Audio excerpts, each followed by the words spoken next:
Siamo con Sonia Brescaccin quest'oggi. Buona giornata e buon weekend, se si può dire buono, insomma, ma auguriamoci di sì. Buona giornata, Brescaccin. Buona giornata a tutti, ciao Mirko e grazie per avermi invitato a essere con voi quest'oggi.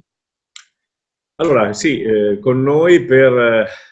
stavo per dire, per cercare di tranquillizzare, perché insomma, però insomma, so che è difficile. È un momento particolare, è un momento particolare per le nostre zone, per le nostre città, per i nostri paesi, per la regione. Zaia, il governatore, sta facendo un grosso lavoro e voi naturalmente anche. Come sta andando?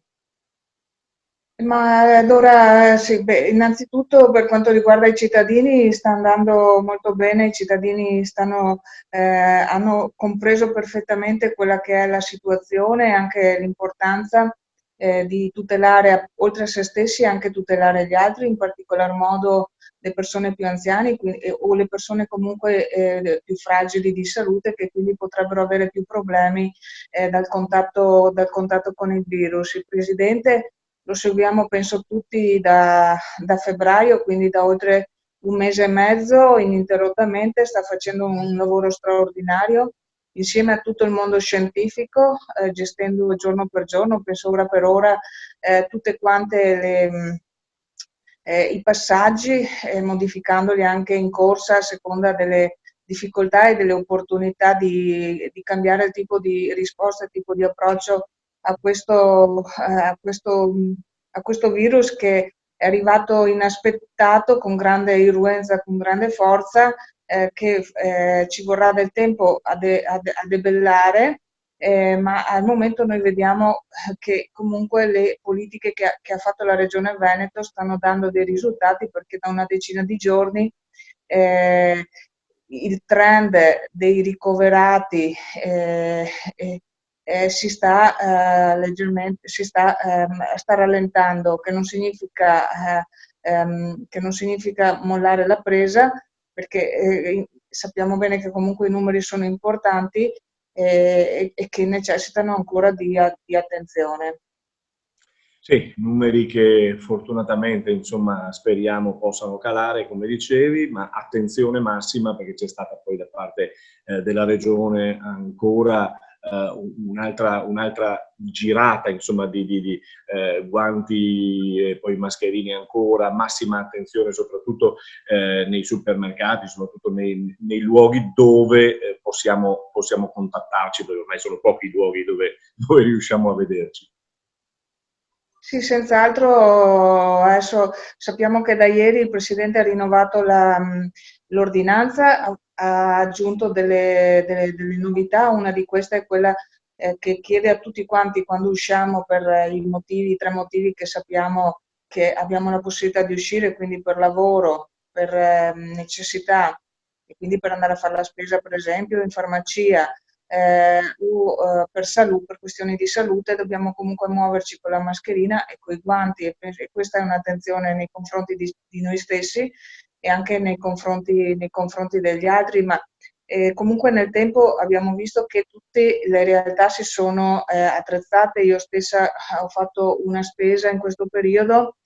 e il supermercato al quale mi sono rivolta si era già di per sé organizzato con i guanti per tutti quanti i propri clienti, con un'organizzazione attenta anche alle casse, a tutti i banchi, a tutti i banchi dove si trova anche il personale. Quindi c'è un'espressione molto significativa della responsabilità con cui tutti quanti stiamo affrontando questa situazione. E parlo anche con tante famiglie giovani che hanno i loro figli, ma che hanno anche i genitori, magari in qualche altra casa. I figli oggi ovviamente vanno a portare la spesa stando fuori dal cancello, però capiscono l'importanza di fare questo per tutelare i loro genitori, per tutelare le persone anziane, ma questa cosa qua la si fa con responsabilità, ma tutti quanti ne capiscono anche il grande significato di dover stare distanti gli uni dagli altri, che non è semplice né per la persona anziana né per il familiare che si trova in questa condizione. Ma penso che c'è una grande lezione che impariamo, che probabilmente poi porteremo negli anni futuri, e probabilmente anche una presa di coscienza maggiore di certi aspetti che prima magari lasciavamo andare un po' più scontati, seppur li conoscevamo, li percepivamo, però magari passavano via nella velocità delle cose, nel ritmo della nostra vita, di tutte le attività che fino a prima facevamo. Mi hai anticipato perché volevo appunto chiedere, ma cambieremo dopo questa pandemia?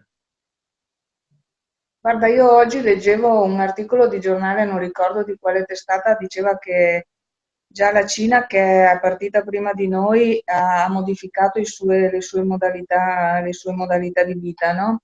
E su vari aspetti, anche quelli del semplice andare a fermarsi a pranzo fuori quando si va fuori per lavoro. Adesso chi deve andare a lavorare penso sia organizzato portandosi con sé ciò che gli è necessario, e quindi anche già lì adesso si respira questo aspetto, quindi penso che anche per noi, seppur comunque la vita riprenderà, le attività riprenderanno, la socialità riprenderà, ma insomma avrà delle caratteristiche diverse, delle caratteristiche diverse. Cosa ti spaventa di più da quando ci diranno, vabbè, cominciamo a fare vita quasi normale? Che cosa farai anche come prima cosa?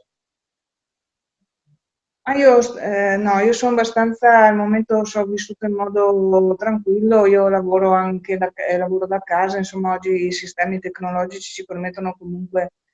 di fare alcune cose, per esempio anche noi, Consiglio regionale, le commissioni le stiamo facendo tutte in videoconferenza, e quindi devo dire, sì, ecco, il mio approccio è stato da questo punto di vista, poi sono in contatto col territorio per le situazioni che magari possono esprimere delle problematicità legate a questa situazione. Quindi quello che farò dopo, penso niente, semplicemente riallacciare il piacere, ecco, di vedere le persone con cui eravamo abituati a vederci, tornarci un po' a riscaldare il cuore, no? Adesso ce lo riscaldiamo attraverso il telefono, attraverso questi sistemi, come voi che state facendo un bellissimo lavoro, perché è un modo anche per tenerci uniti, per creare rete, per mantenere quella rete che prima era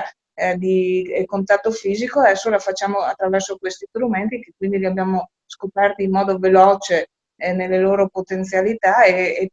resteranno anche nel proseguo. Ecco, poi sì, io la vivo in modo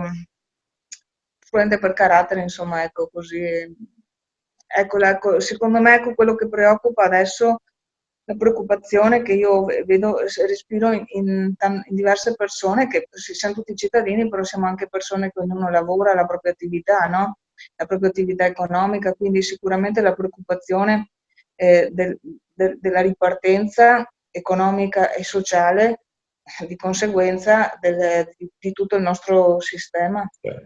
Penso questa sia la preoccupazione principale per il dopo. Ne parlavamo proprio l'altro giorno con il sindaco Guido Dussin di San Vendemiano, che lui aveva questo timore, ma è un po' un timore di tutti, insomma, quello che questa ripartenza possa essere e possa creare problemi o ha già creato dei problemi. Sì, perché alla fin fine tutti quanti parliamo con conoscenti, no? Può essere il piccolo imprenditore, può essere l'artigiano, come può essere il grande imprenditore, e da tutti ormai è chiaro ciò che hanno nelle loro oggi, quello che hanno sul tavolo della problematicità, lo sappiamo bene, cioè la difficoltà a far continuare a girare i pagamenti, quindi a non interrompere la catena dei pagamenti, che vorrebbe dire mettere in crisi tutto quanto il sistema, a evitare di perdere fette di mercato anche all'estero, perché magari attualmente, avendo noi le aziende ferme, i clienti si rivolgono ad altri fornitori, e quindi vuol dire perdere il lavoro successivamente. Sicuramente per tutto il mondo del commercio, e non solo, il problema della mancanza di liquidità per garantire il giro alla gestione di questi mesi che sono rimasti senza fatturato, e ripartire senza l'acqua alla gola nel momento in cui poi si ripotrà ripartire.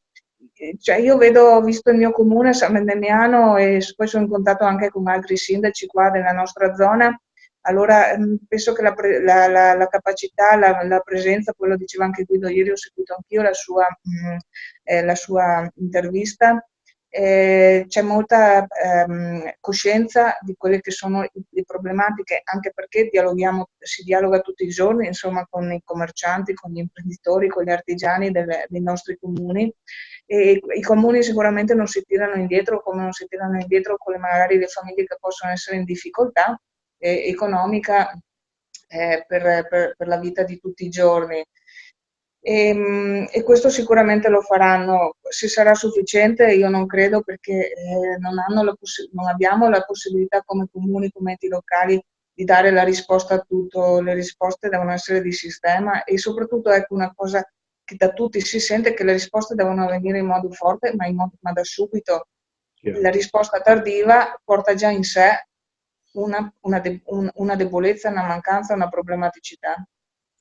Dire, per chiudere, dire rimanete a casa ormai è anche scontato, e speriamo che sia proprio scontato, che la gente lo sappia. Ti senti di dover ringraziare in qualche maniera qualcuno, Brescacin, per quanto riguarda il tuo territorio e la regione?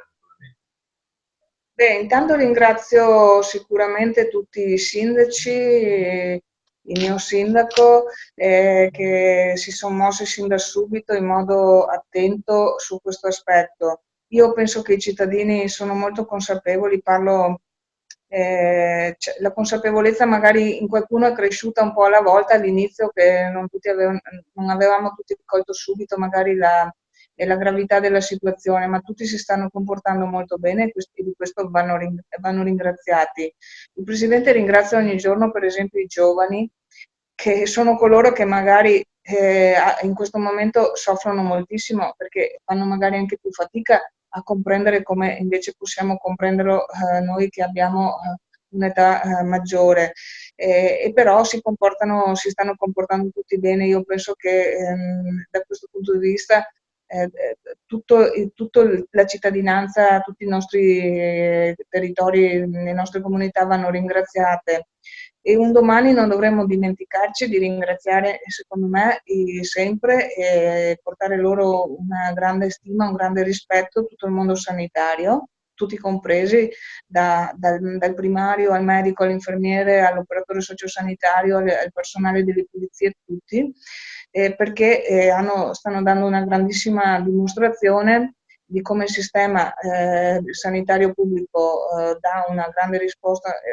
un'ottima risposta, regge a una pressione e a una difficoltà che va avanti da un mese e mezzo, 24 ore su 24, e sicuramente, ecco, personalmente anche un grazie lo faccio al mio presidente, che è il nostro presidente, perché comunque sta conducendo a tutto al mondo scientifico in modo eccellente. Questo lo dico, no, io magari potrei essere di parte, però alla fin fine le persone, i cittadini ti parlano, e quindi capisci quello che ti dicono, e il cittadino ha capito che la parte politica insieme alla parte scientifica ha creato un connubio, direi, perfetto per poterci governare con tutte le difficoltà del caso, e quindi con tutte le problematicità in questo momento difficilissimo. Ringrazio Sonia Brescacin, consigliere regionale e cittadina di San Vendemiano in questo caso, visto che ieri e l'altro ieri abbiamo parlato appunto con il sindaco e gli assessori. Grazie Brescacin e buon lavoro, perché nonostante tutto il lavoro deve continuare.